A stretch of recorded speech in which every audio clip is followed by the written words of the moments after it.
अस्सलामुअलैकुम। आज जो हमारा टॉपिक है वो है मैनेजमेंट।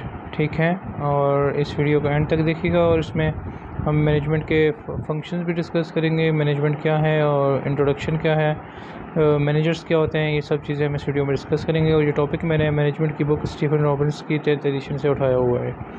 और चलते हैं हम अपने टॉपिक की तरफ। What are manager, who are managers? Managers are someone who coordinates and oversees the work of other people so that organizational goal can be accomplished. इसका सिंपल वर्ड्स में मतलब ये है, मैनेजर्स वो होते हैं जो अपने सबऑर्डिनेट्स को मैनेज करते हैं और उनसे काम लेते हैं। किसी भी ऑर्गेनाइजेशन में जब बंदे नीचे काम कर रहे हैं और उनको सुपरवाइज़ करने वाला कोई ना कोई होता है, सुपरवाइज़र बेसिकली मैनेजर होता है।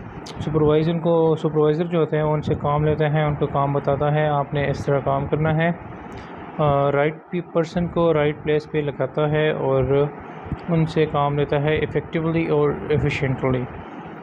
मैनेजर आपके 18 से लेके 80 के एज ग्रुप में हो सकते हैं। और मैनेजर्स फाउंड कहाँ होते हैं? किसी भी गवर्नमेंट डिपार्टमेंट्स में, हॉस्पिटल में, बिजनेसेस में, नॉन प्रॉफिट ऑर्गेनाइजेशंस में, किसी भी एक सुपर स्टोर का भी एक मैनेजर होता है।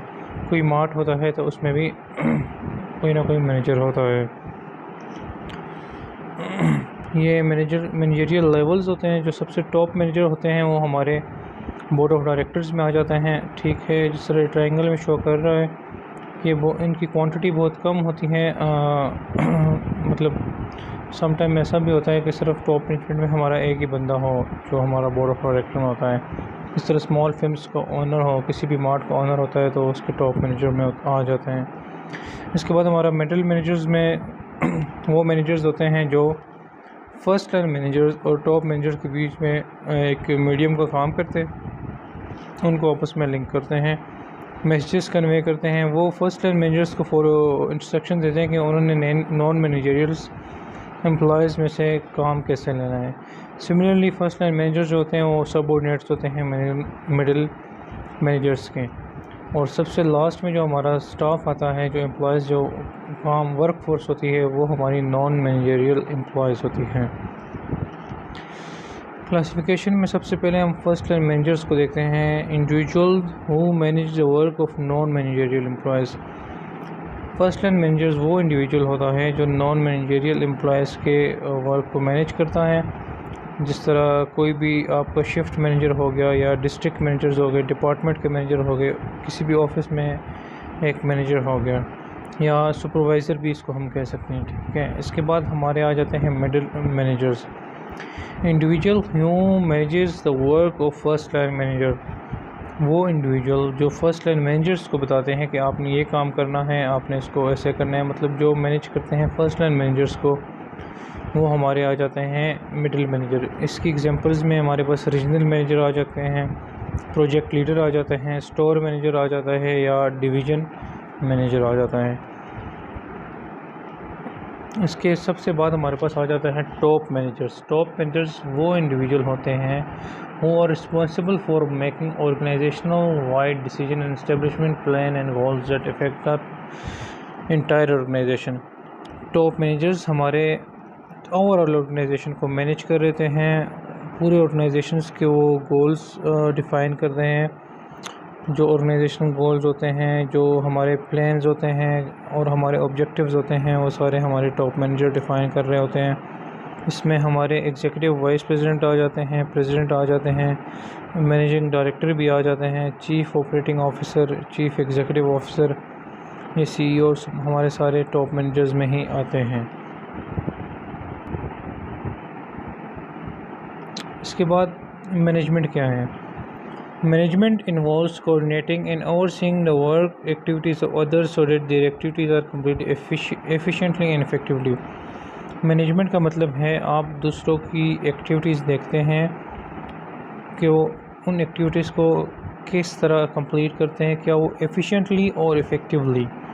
ये दो टर्म्स हैं जो बड़ी इंपॉर्टेंट है मैनेजमेंट के लिए। एफिशिएंटली और इफ़ेक्टिवली वो एक्टिविटीज़ अगर परफॉर्म कर रहे हैं तो इट मीन्स कि मैनेजमेंट अच्छी है। अगर मैनेजमेंट का ग्रिप कमज़ोर है और एफिशिएंटली और इफ़ेक्टिवली वो एक्टिविटीज़ परफॉर्म नहीं हो रही, इट मीन्स के लॉस हो रहा है किसी भी ऑर्गेनाइजेशन को। दो जो मेन कंसर्न है, मैनेजरियल कंसर्न जिसको हम कहते हैं, वो है हमारी एफिशिएंसी और इफ़ेक्टिवनेस। एफिशिएंसी जिसको हम कहते हैं डूइंग थिंग्स राइट, मतलब काम को इस तरीके से करना है कि हमने लीस्ट इनपुट से मोस्ट आउटपुट लेना है। कम हमारा एंट्री हमारी कम होगी, लेकिन जो उससे हम आउटपुट लेंगे वो हमारा ज़्यादा होना चाहिए। मतलब हमारे रिसोर्सेज जो वेस्ट होते हैं वो बिल्कुल भी वेस्ट नहीं होने चाहिए। जब हमारे कम इनपुट से ज़्यादा आउटपुट आएगा तो इट मीन्स कि हम काम एफिशिएंटली कर रहे हैं और एफिशिएंसी अचीव हो रही है। और इफ़ेक्टिवनेस जो होती है वो कहते हैं कि right things, doing the right things, मतलब जो ऑर्गेनाइजेशंस गोल डिफाइंड हुए हैं, हमने उन गोल्स को अटेन करने के लिए राइट थिंग्स करने हैं, राइट पाथवे पे चलना है, उन्हीं गोल्स की तरफ जाना है, गोल्स से डिस्ट्रैक्ट नहीं होना। जब एफिशिएंसी और इफ़ेक्टिवनेस एक ही टाइम पे परफॉर्म हो रही होती है तो मैनेजमेंट अपना काम 100% कर रही होती है। इसके बाद जो ओवरऑल ऑर्गेनाइजेशन का आउटकम होता है वो हमेशा पॉजिटिव आता है।